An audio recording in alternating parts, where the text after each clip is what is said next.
notre devoir, mesdames et messieurs, bienvenue à notre chaîne Africa Cool Télévision, chaîne où et la cabine, information où les alliés réels et fiables. C'est bellement la combattante de la presse congolaise, Jeanne Pezo, tous alliés en direct, il y a commune à Gombe, précisément dans le bureau, il y a procureur, il y a cour de cassation.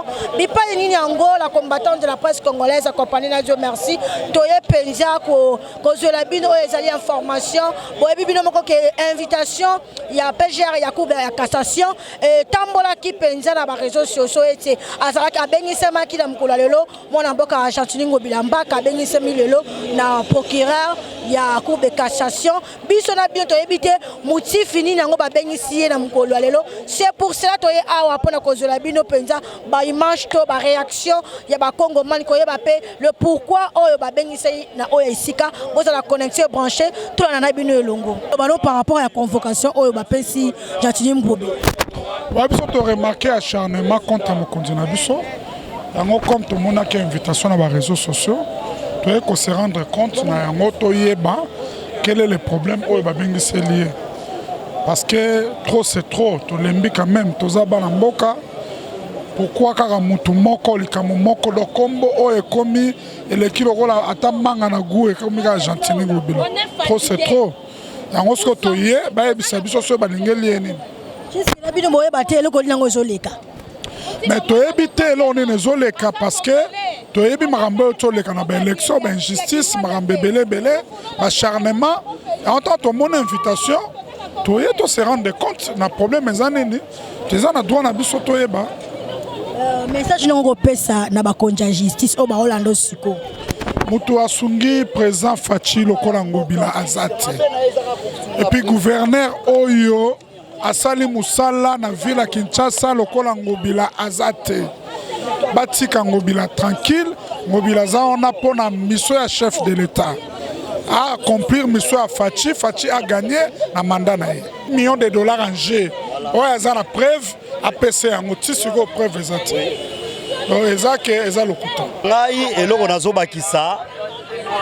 D'abord, premièrement, Ngobila Azamwa na mboka oyo Congo.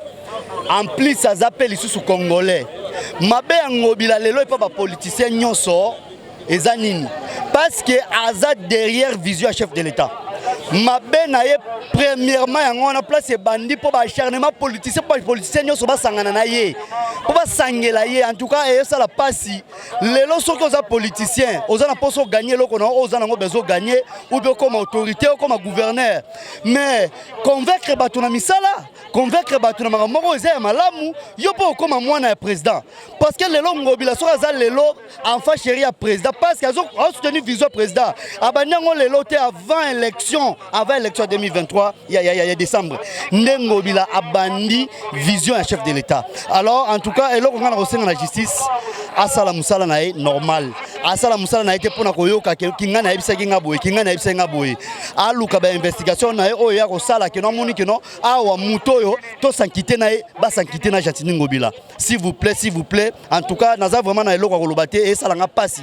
Ngobila za papa ya batu, aza ndeko ya batu donc azape mwana ya batu. Botika e kimia to mona na biso ko déranger ba politicien ya ye leki. Bazo déranger vraiment tozo comprendre te ya na donc en tout cas nazo senga la justice na biso asala musala na ndenge moko ya pas koyoka batu mais asala musala na ninga bien en tout cas o nazali na ngo ya mukuse pinza ya koloba yango wana. Merci beaucoup. Merci beaucoup mona mboka ko bakisa nini yo poda monyo a liboso awa. Mama biso tozaba na changu bana ACP na changu. Le loso comme on dit président de la République en fonction va voter na Kinshasa. Pas de Kinshasa dans la opposition. C'est grâce à leadership et au gouverneur de la ville Gentini Ngobila nde Fati azalaki voté na Kinshasa et puis majorité na Tchangu même batika Ngobila sala musala machine a voté Ngobila ezaba nzela mama lelo oko uta na rond-point Sakombi tina fikini na makolo na banzelo Ngobila sali bongo muta bongo ata bino moko batoko to basana loko te ba voter bongo na Kinshasa na ba district bongo Ngobila muta gouverneur de la ville numéro 1 maman ayi ba na kata capitale banzela ndem te sali ke ba voter Ngobila batika Ngobila sa musala aza derrière ya za na batebele ope mitema bongo ebeta la blo tu ba sala oyo batika sa musala na ye. En tout cas merci beaucoup tu vu que ton confiance en justice à mboka na biso et que ça y a une complaisance et que ça musala normal. Merci beaucoup maman. Merci beaucoup Bandoko Balanzi Africa Cool Télévision. Tozo ko ba cause la Bino journaliste belé a ko ko accompagner mo kaza autorité morale na bino na convocation to invitation oyo ba pesa ki penza ya mawati to ya passe za nini o bino bo regretter. Ngobila na parti na mawe sala raté. Biso toza là-bas première partie to adopter président de la République avec un grand cœur. Et ça na batumusu subaya et pas président de la République pour ba intérêt personnel. Le loso to landi papa ba ati lukwebo soka longwa et pas Kabila pour ba pimela raé poste à Sénat. On doit être clair à d'autres choses. Ce parti, c'est un grand parti. Les lois d'injustice, c'est au Salema, na Union Sacrée, et Zalaka Kangobila. Nenga 5 ans à président de la République et Sili. Bolibo et Bisangaïke, Moutumabe, et Zaka Ngobila.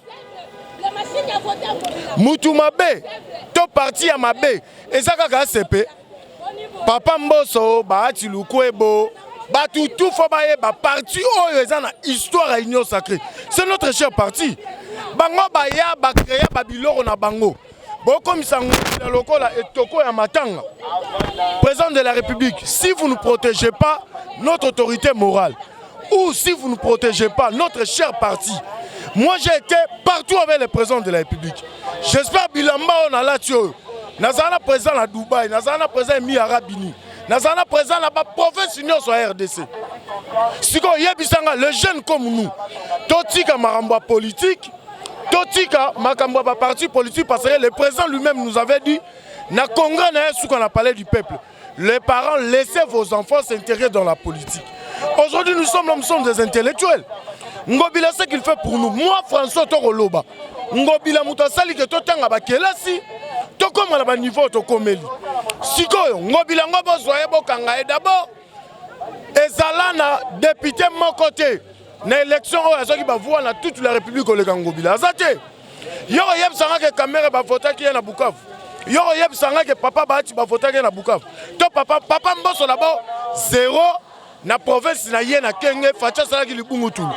Ce qu'on a vu là qui ça, Yeb Sanga, Banda élection, Banda élection et à Liboso. Va voter président de la République à majorité plurielle. Gentini Mbaka Ngobila, mon autorité morale. Je parle ça, je suis Ouazalendo de l'ACP. Moi je suis Ouazalendo. Lorsque vous touchez mon autorité morale, je reviendrai encore demain. Naba Platon na rolobe la bango li kopa la bango ba osala eza mabe. Aujourd'hui vous voulez boycotter Ngobila pour na bozo batu mususo bazana ba parti politique té. Il y a des gens ne pouvaient jamais donner Fati même 1 500 000 personnes. Même attaque 50 000 personnes. Bazalage pas Fati pour ba flatter. Bazalage pas Fati pour ba pesa bango ba poste. Ngobila n'a été jamais élu gouverneur de la ville pour l'intérêt personnel. Awa Ngobila fanda rétrocession à ville ya kate. Ale kana TV abandaro finga président de la République et rétrocession ya kate makambo esilito otika. À une époque il y a président Kabila. Okoki jamais comme on a battu ya FCC bale kana TV ba finga kimbuta. Makamususu tolinga to pesa batu raison te. La politique nous devons éclaircir d'autres choses. Ce membre aussi mbaté, on doit dire la vérité, on a la liberté d'expression. Liberté d'expression la biso ya bolo côté. Nous les Ouazalende, nous dénonçons ça. Fati batela Ngobila, batu ba kosa yo te. Batu nyonso ba pembe na yo. Ba salela yo likopa, ba osalelo likopa soko ko ebate fungola misu. Lelo ba osali Ngobila, popo bimisa ba bemba nde baza danger. Popo bimisa ba ati luku baza danger, ba ati parti na FDC leki parti. tobeta bango na marti biso bokosala organisation ya union sacrée toyekaka biso moko parti moko tokosala plein koleka bango tout. Nous, la Ligue des jeunes, nous aussi, les Ouazalendo de l'ACP, nous sommes là pour défendre notre parti et défendre l'union sacrée. Si ça ne tient pas, Toko Loba, Moussa Nabiso Loba, pour ça, ma banga chua, érotique la kaka, chua. Merci beaucoup. Bandeko Balanzi, Africa Coup Télévision, on a déjà arrivé à secrétaire général et à CP, à Penza, na bureau ya procureur et à cour de cassation. Nous avons besoin de Mountouka, Oyo Penza, et Zali Mountouka, ya secrétaire général et à CP. Vraiment, besoin de mon abino, besoin de Tozali, en direct, ya Kinshasa, précisément na Gombe, na bureau ya procureur et à cour de cassation. Des invitations au balança qui pour la mon botka, Jean-Tini Ngobilambaka, nde azokoya ko se présenter liboso ya procureur ya cour de cassation. Nous on a bien toyebité motif oyo ba bengeli na mukolo lelo. Tokokota pété parce que asi. Mais je crois que tango yemoko akoya et puis tokoye bato ba koyebisa biso yoko oyo ba bengeli to ba yeko yoka e. Bozo la connexion branchée bandeko balanzi Africa Coup Télévision. Tozoko ba toujours ko pesa bino président maloba ya ba militant cadre ya parti ACP bozo la connexion branchée tout dans la bino longo.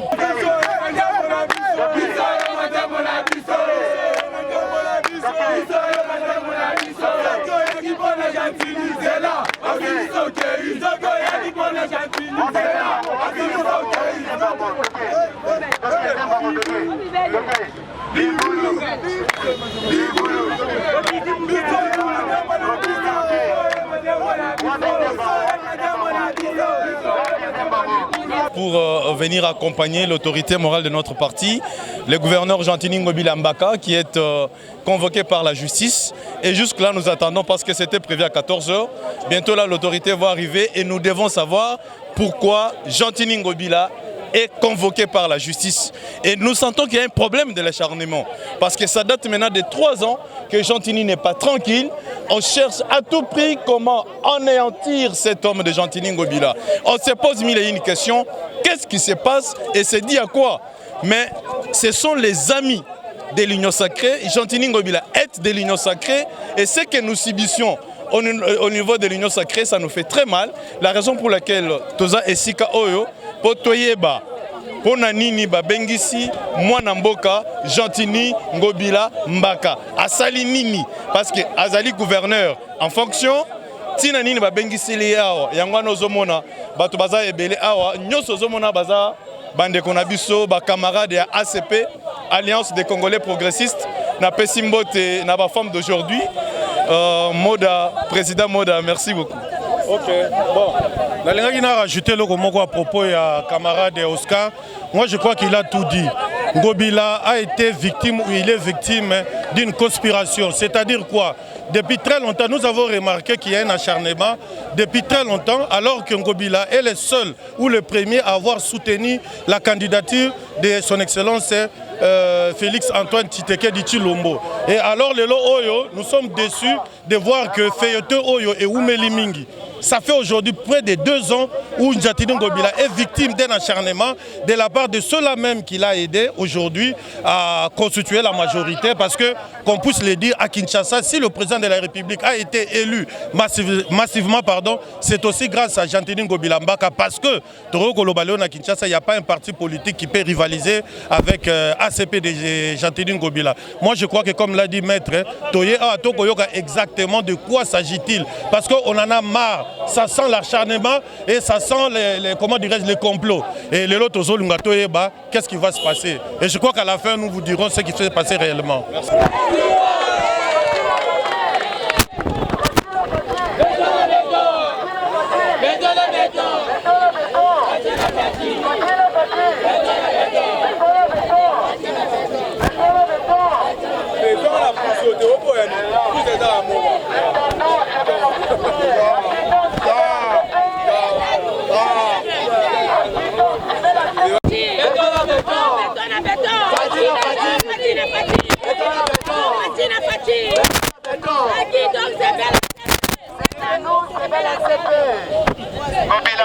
Jusqu'où? On va aller jusqu'où? On va voter.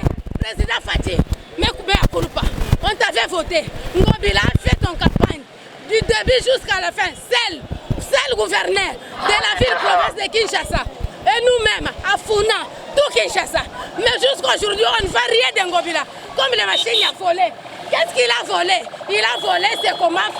Il a volé le marché central de Kinshasa. Il a volé Kikwit. Il a volé Ngouma. Il a volé Kikwit, tout le monde. C'est ce que les œuvres de Ngobila. C'est ça ce que vous voyez que Ngobila avait volé. Jusqu'aujourd'hui, nous ne voyons rien. Nous voulons, nous les mamans de l'ACP, nous les mamans de Congo, nous voulons que Ngobila, que le président de la République puisse intervenir, qu'il doit entrer dans cette situation de Ngobila vive en paix, que Ngobila travaille, il a ses actions, il est en train de faire ses actions. C'est un bon travailleur qui est à côté de toi. Papa, il ne faut pas suivre des distractions. Ces gens-là te distraient parce que votre mandat, bientôt nous sommes au mois de février, bientôt là on va y aller. 5 ans, ce n'est pas beaucoup. Les Ngobila, papa, tu dois intervenir plus vite parce qu'on voulait te distraire à cause de Ngobila. C'était un bon travailleur. C'était ton élève qui est en train de te suivre. Papa, voilà comment est-ce que je manque même de salive. Je manque même de salive pour vous montrer que ça vient du fond de mon cœur.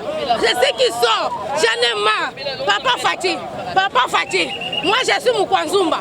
Je suis Moupende de Kassai. Tu n'es pas tribalisme. Ngobila, aïe bien le côté. Tozali kaka wani bisa. Ngobila sale le côté. Bazali kaka sango nyonso. Mikolo nyonso bazobenga ka Ngobila. Ayaka na ba justice. Yango wana ACP totelemi. Nde ACP totelemi. Toye koto ya kolobela. Balamu batikela biso. Jantini Ngobila asala musala. Alingi yo. Ngobila lingaka yo. Ngobila asala musala. Me balingi nde baboma yo pona Ngobila. Papa, pardon. Tolingi biloko oyo. Musala bolamu. Masiana bino, tolembi bino, injustice na bino tolembi yango.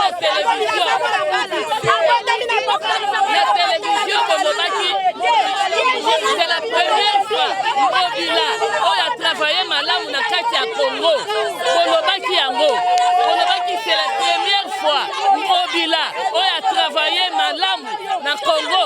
Kolobaki yango. Tolembi bino. Na ba député de nyonso. Biso na chango na bajete. Batabe bana aja senga biso yo. Soko meji ko la Chantini na ba mezo ko pela. Mai. Azala ki pe Congolais.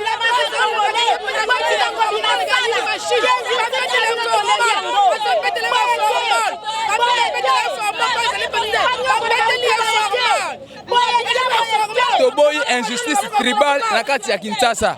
Botika Ngobila asala musala na eti mokolo manda na yo kosila. Toboyi ba injustice o bazo sala eza malamu te. Ezo suka peuple congolais te. Biso bato ACP petit boyi. Biso ba peuple congolais o to votaki président Fati. Toboyi injustice, tolingi logique. Toboyi tribalisme na bino toboyi yango. Eza na mutu asali koleka Ngobila na Kinshasa azate. Meilleur gouverneur de la ville de Kinshasa Ngobila.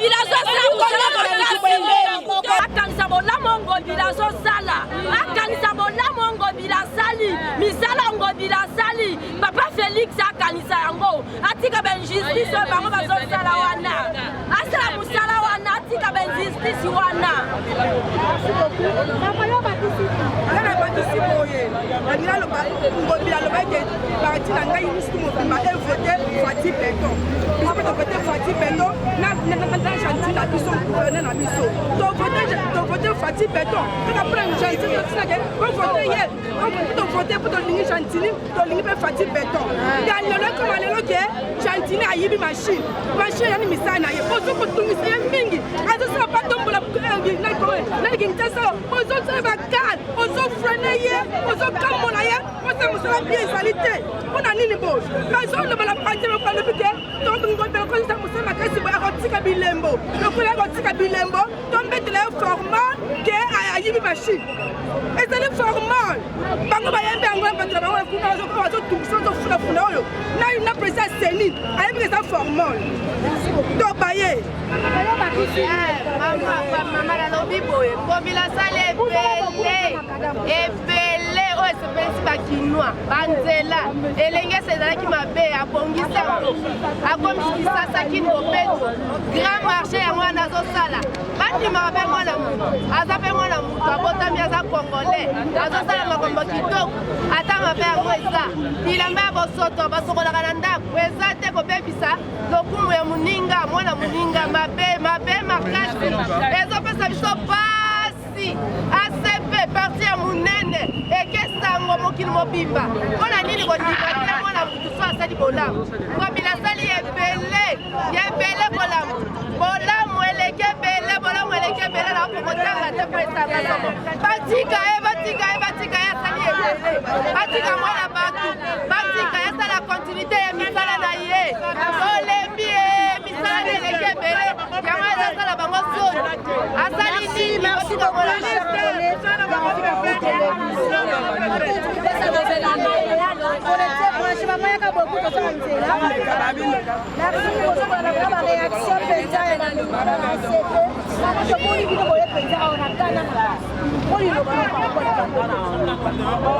Loye awa papa mama pour asali atongi zandu na esilicité misala asali na esilicité siko bakomo okata ye na katikati bo misala wana na ko continue ngo loza na posa asisana misala na to position na ye le général kisaka place mingi ezaki ya kobeba abongisi na akomi na suka te bokomi kokata po atika misala na ye yango wana toye na kanda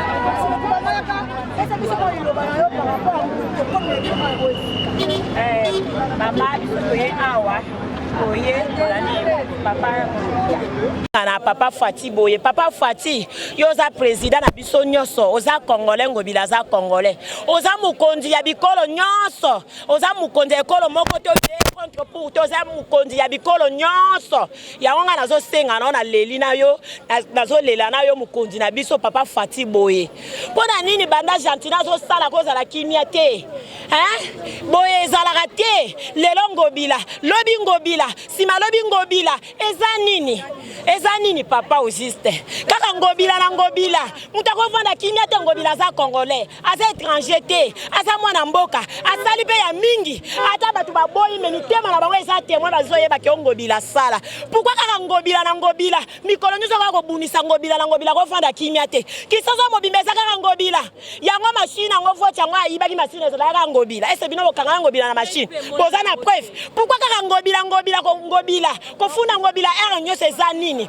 ngobila kovanda kimia te pona nini papa Fati tana likambo oyo kota na likambo na ya ngobila biso tolembi ezosala biso mitema pasi toza bana na yo ezosala biso mitema pasi pona ndeko na biso mikolo nyonso kaka ngobila bafundi ngobila sali boye ngobila sali makambo ebele ekotikala kozala ta na gouverneur moko te akokota na Kongo akosala makambo ngobila sala eza na gouverneur moko te ata boboyi na mitema na bino bozoyeba na mitema na bino boza témoin boyebi ke ngobila sala ebele ki mutema mabe ezosala bino nde bozotungisa ngobila soki omoni ke mutu ayibi ya kolakisa preuve mutu ayibi yake bobengaka kaka ye mikolo nzoto kotungisaka mutu boyebi ete biso mpe ngobila aza mutu abotami na mama na papa ezosala mpe bango mitema pasi boye te ngobila aza étranger te bakonyokola mpe mutu boye te aza mwana mutu président Fati président papa Antoine Kisekedi kota likambo oyo kota likambo ngobila kota likambo nga nazobondela yo pardon papa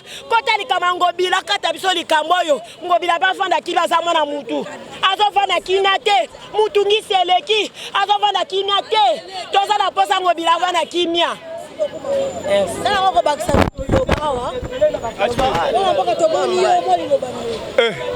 net biso toloba soki bazwi balia toya te do ebelebela te toya te me batikela biso ya biso mwana mboka do batikela biso ngana na ebela oloba te do toboyi baproblème toboyi tout po biso soki toseme biso bajeune soki toseme ezalaka mabe batikela biso père na biso l'autorité morale na biso Gentini Ngobila do batika ye toboyi baproblème.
Gentini On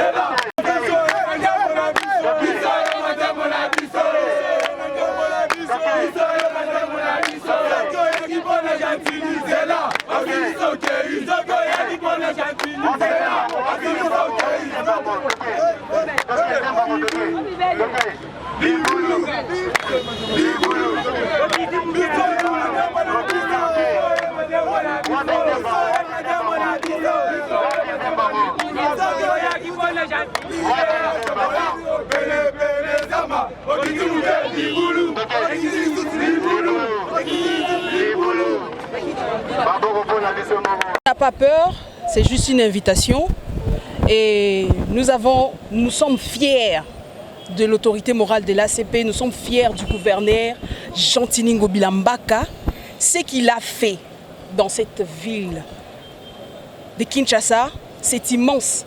Il a fait un travail de titan avec un temps record. Vous imaginez, maman de Konanga, il y a eu la pandémie de Covid-19 pendant une année et demie. Il a travaillé, si on peut le dire, pendant 3 ans et demi. Mais ce qu'il a fait plus que ses prédécesseurs. Les routes qu'il a construites, il n'y a aucun gouverneur, depuis l'époque coloniale jusqu'à aujourd'hui, qui a pu réaliser une route d'1 kilomètre. Alors nous sommes fiers de ce qu'il a fait. Il est en train de matérialiser minutieusement la vision du président de la République et on sait que tout va aller très bien. Plutôt commencé lorsque la série a validé les autres, il n'y a pas de problème. On a invalidé Jean-Tini Ngobila par la série. Le VPM de l'intérieur a donné la suspension à Jean-Tini Ngobila. Et tout ce qui s'est passé avec Jean-Tini Ngobila aujourd'hui, c'est le procureur général. On juste qu'est-ce qui se passe à la personne de Jean-Tini Ngobila? Bon, je ne vais pas entrer dans ces débats pour dire que non, Jean-Tini Ngobila a toujours eu des problèmes, c'est le VPM de l'intérieur, tout ça, je ne serai pas dans cette politique. Moi, ce que je peux dire, il a fait ce qui est plus... Il a fait plus que ses prédécesseurs. Voici ce que moi j'ai porté, vous voyez. Machine à voter, ce sont ses œuvres qu'il a pu réaliser pendant un temps record. Alors, il va répondre, c'est une invitation, et nous, en tant que les ACPiennes et ACPiens, nous sommes venus l'accompagner. Et il n'y a pas de problème, on est en bon terme avec le gouvernement, avec l'Union sacrée, et tout va bien se passer. Voilà.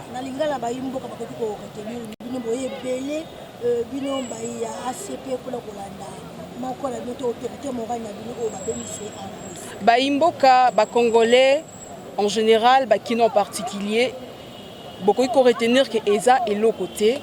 Tout va bien à la personne de Jean-Tini Ngobila Mbaka. C'est tout à fait normal. Babambaraka kalibanga na loko eza attirant. Na manga o eza ya kotelande ba obamba libanga. Musala na o asali gouverneur mon côté asala yango tozobeta tolo na ye puis tozali fier. Bakino tozala fier na o babengi gouverneur Jean-Tini Ngobila o asali eleki ebele pendant un temps record o asali gouverneur mon côté depuis époque coloniale a réalisé une route de 1 km. Ce qui na bina banda ko tangela bino ba réalisation na ye oya sali na ba recette ya ville ya Kinshasa kaka, j'ajoute eleki ebele ezo kokana te na temps oya zu ya 3 ans et demi soki to longoli pandémie bino moko oyebi Covid-19 temps ezalaki il y avait pas d'activité. L'entreprise n'y a qui fermée, mais lui il a travaillé en tant que citoyen et il a matérialisé la vision du président de la République. Bazobenga est gouverneur manager à cause de ses œuvres et à cause de l'altruisme et le sacrifice pendant son mandat. Merci.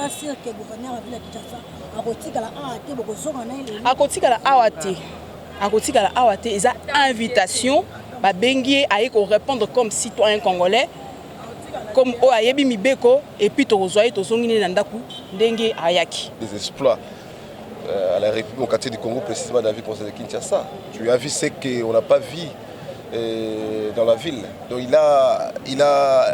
il nous a démontré de quoi il est capable. Alors laissez-lui le temps de travailler. Et pourquoi il y a toujours des invitations, des acharnements, des histoires comme ça? En tout cas, nous sommes mécontents de tout ça. Alors cette fois-ci, moi comme le président de la Ligue des jeunes villes de Kinshasa, nous sommes venus mobiliser les gens pour soutenir notre président, l'autorité morale, M. Jean-Tini Ngobila. Je crois que vous avez vu quand même dans la ville, il y a des électricités. Vous avez vu quand même comment il a arrangé des routes par-ci par-là. Donc pour lui, nous sommes contents de ce qu'il a fait à la ville province de Kinshasa. C'est question de les soutenir, mais pas question de les décourager, de faire tout ce qu'ils sont en train de faire ici. En tout cas, nous disons non à tout le monde qui veut décourager notre autorité morale. Donc voilà ce que moi je peux dire. Oui, bien sûr. Moi, c'est ce qu'on dit souvent. Moi, je suis candidat député provincial de la DIP et j'ai fait plus de 8750 voix. Et pourquoi je suis comme ça? Donc on comprend que pour Ngobila c'est l'acharnement. Mais je sais que ça va passer parce qu'il a bien fait pour les Kinois. Donc nous, les Kinois, nous allons soutenir Jean-Tini Mbaka Ngobila de ce qu'il a fait ici à Kinshasa. Voilà ce que je peux dire. Au Bakoyo Koyoka, Ndenge Naza Kolobaloko, le président de la Ligue des jeunes villes province de Kinshasa, on va bien un VP, donc Naza VP, parce que titulaire Azali. Oyo toye le toyo ko mobiliser quand même moi Batou na baye oyo monde bango baza awa pona ko soutenir Jean-Tini Mbaka Ngobila oyo azali visionnaire multiboule oyo asali ba makambo ko sala matin na ville province Kinshasa asali liboso likamba kin bopeto Kinshasa comme Dubaï oyo to ko Dubaï mwinde eza ko pela nzela ebongi nyoso ba elengesa ba ko le kango ndenge tende ko langai oyo asali nini yango ezaka ka lelo invitation lobby boye na boye sima lobby boye na boye tozo mona ngo ezalo ko la acharnement politique mais bana kin muto bokoki ko soutenir c'est Jean-Tini Mbaka Ngobila oyo azana ba idéologie ya bien pour na bana ya ville province ya Kinshasa gouverneur moko asala makambo Ngobila salité na ville ya Kinshasa yango moni bana ligue des jeunes oyo bazali soutenir makasi par honorable Junior de Mbalemba oyo baye ko soutenir autorité morale Jean-Tini Mbaka Ngobila. En tout cas cette fois-ci tolobi botika Jean-Tini Ngobila asala ezali pour l'intérêt na biso ba Kinois oyo tomona ki te sosi tomoni da banzele bongi a continuer kosala ntango moke oyo azali oyo bakopesa bapesi me ye asasali wakoki kosala.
gouverneur de la ville, Gentini Ngobila Mbaka, a répondu à l'invitation du parquet général près la Cour de cassation sur des prétendus faits de fraude et de vandalisme de matériel électoral et aussi des détentions illicites des DV, des accusations gratuites sans preuve faites par la CENI dans l'objectif de salir la réputation du gouverneur et de l'écarter dans la course électorale.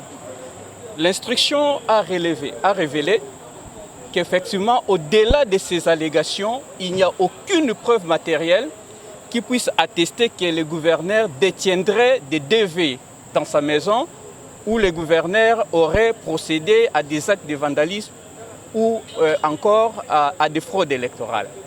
Donc nous estimons que c'est fait à dessein, c'est fait pour régler des comptes, mais la voie de justice reste la voie indiquée pour laver la réputation et l'honneur du gouverneur éclaboussé par les déclarations faites par la CENI. Donc nous pensons que cette procédure suivie, le fait pour le gouverneur d'être devant le parquet général près la Cour de cassation ne nous inquiète pas. Par contre, nous sommes heureux de constater que parce qu'il n'y a pas de preuves, sa réputation sera quand même lavée. Voilà un peu l'objectif et notre sentiment par rapport à l'invitation d'aujourd'hui. Voilà. Pensez-vous que votre client est victime d'une jalousie politique ou d'une manigance politique? Effectivement, je crois qu'il y a des calculs politiques parce que l'institution comme la CENI ne pourrait pas arriver à disqualifier tout un candidat et invalider un candidat. Et devant le parquet, la CENI est dans l'impossibilité de mettre des éléments qui attestent ces allégations. Je crois que ce n'est pas sérieux et ce qui pourrait justifier ça, ce sont des règlements de comptes. Ce sont des règlements de comptes.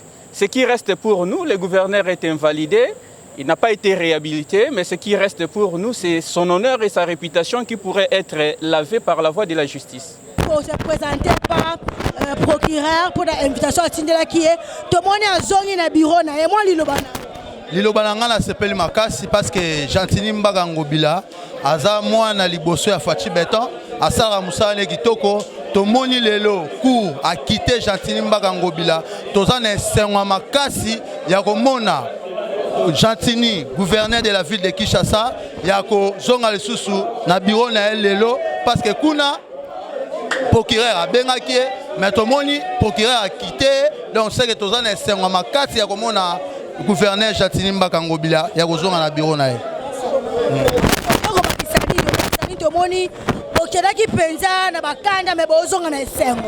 Oui, tout à fait. Tous allez vraiment donc na kanda moko sa relater parce que les leza qui li kufa libika parce que ligue des jeunes et tomboka qui pona papa la bango Gentini Ngobila Mbaka. En tout cas to tomboka qui Africa cool, et abena cool, Africa cool, abena cool, le quoi cool matopi. Après toujours,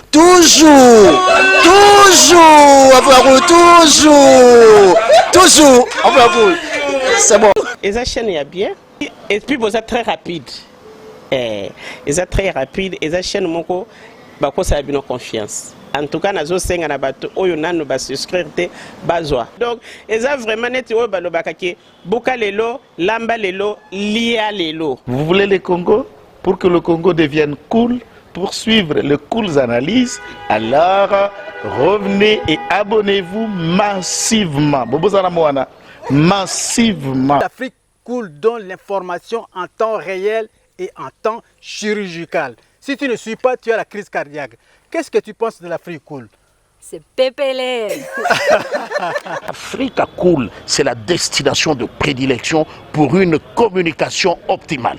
Longo Dianabino Mama. Africa Cool Télévision est une chaîne qui est en train de réunir toutes les tendances. Voilà. Donc les chrétiens s'y retrouvent, les païens s'y retrouvent, les politiciens s'y retrouvent, les femmes ménagères s'y retrouvent. Donc Eza et Loro Nabiso, to sepe la ranango, yango chaque fois son aïe na Kinshasa, il faut namona Africa Cool. Et au monde de la chaîne Oeza impartial. Le rôle à Babino, vous méritez le soutien de la population ainsi que des institutions compétentes. Vous placer un petit mot par rapport à la récompense Oyo. Ah, je félicite très sincèrement Africa Cool, Voilà. je n'avais pas opéré le mauvais choix. Voilà. J'avais recommandé, je me rappelle que je disais que c'était une destination de prédilection pour une communication optimale d'excellence. Nazanga Mogote Tala, YouTube Yemoko, à reconnaître que Naponaki Mabete. Au moins, il choix to salaka, ba réflexion to salaka. Tu as abonné à Africa Cool. Comme ça, tu partages. Bravo Africa Cool. Merci beaucoup. Bravo Bino. Mutubo s'abonner parce que trophée Ezali Yabino, Ezali partagé. Voilà. Moi, je me sens aussi copropriétaire, il y a prix Oyo. Voilà. Bravo Africa Cool. Merci beaucoup.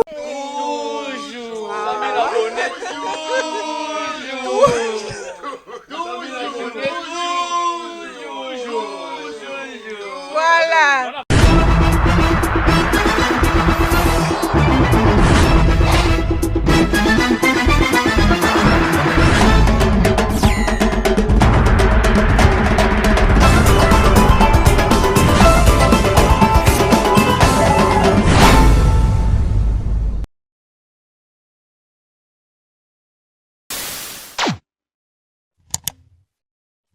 Africa Cool, et abena cool, Africa Cool, abena cool, le quoi cool matopi.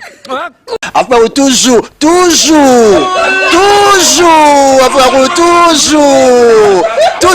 après c'est bon. Et ça chaîne est bien, et puis vous êtes très rapide.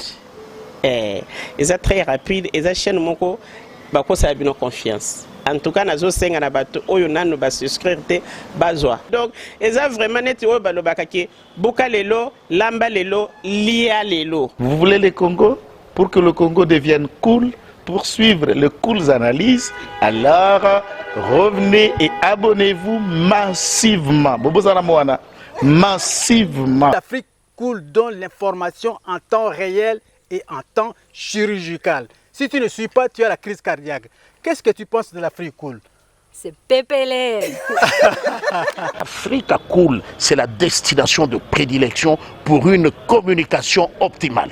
Longo Dianabino Mama. Africa Cool Télévision est une chaîne qui est en train de réunir toutes les tendances. Donc les chrétiens s'y retrouvent, les païens s'y retrouvent, les politiciens s'y retrouvent, les femmes ménagères s'y retrouvent. Donc Eza et Loro Nabiso, to sepe la ranango, yango chaque fois son aïe na Kinshasa, il faut namona Africa Cool. Et au monde de la chaîne Oeza impartial. Le rôle de Babino, vous méritez le soutien de la population ainsi que des institutions compétentes. Un mot placé, un petit mot par rapport à la récompense Oyo. Ah, je félicite très sincèrement Africa Cool. Voilà. Je n'avais pas opéré le mauvais choix. Voilà. J'avais recommandé, je me rappelle que je disais que c'était une destination de prédilection pour une communication optimale d'excellence. Voilà. Nazanga Mogote Tala, YouTube Yemoko, à reconnaître que Naponaki Mabete. Au moins, il y a choix to salaka, ba réflexion to salaka. Tu as abonné à Africa Cool. Comme ça, tu partages. Bravo Africa Cool. Merci beaucoup. Bravo Bino, Mutubo s'abonner parce que trophée Ezali Yabino, Ezali partagé. Voilà. Moi, je me sens aussi copropriétaire, il y a prix Oyo. Voilà. Bravo Africa Cool. Merci beaucoup. Toujours,